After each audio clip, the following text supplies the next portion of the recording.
Pour intégrer Aliane dans ma rééducation, ça s'est fait assez naturellement en fait, parce que dans la rééducation neurologique, on utilise beaucoup déjà la visualisation. Donc la plupart de mes patients, ils sont déjà assez familiers avec cet aspect-là de la rééducation.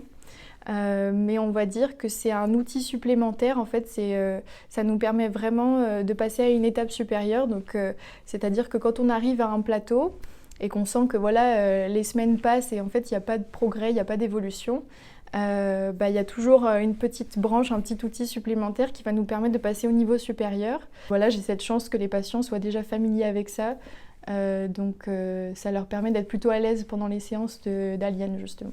Dans un premier temps, déjà, ça va leur permettre de progresser, tout simplement.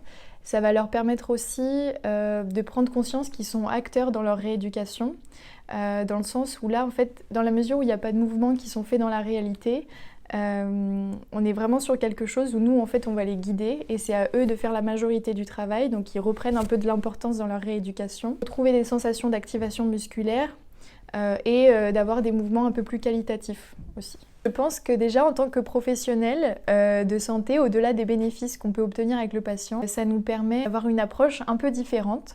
C'est-à-dire que nous, voilà, on a été dans notre formation habitués à coter par exemple la force musculaire d'une certaine manière. Et là, ça permet de donner plus de sens au mouvement en lui attribuant des sensations, en essayant d'observer par exemple s'il y a des compensations. Et ça, c'est des choses qu'on ne va pas faire forcément instinctivement. Du coup, ça nous permet d'être attentifs à de nouveaux éléments qui vont nous permettre de progresser plus facilement dans la rééducation. Et je pense qu'au-delà de simplement le conseiller à mes confrères, je pense que ce serait même intéressant de l'intégrer en fait dans le cursus de formation de kiné.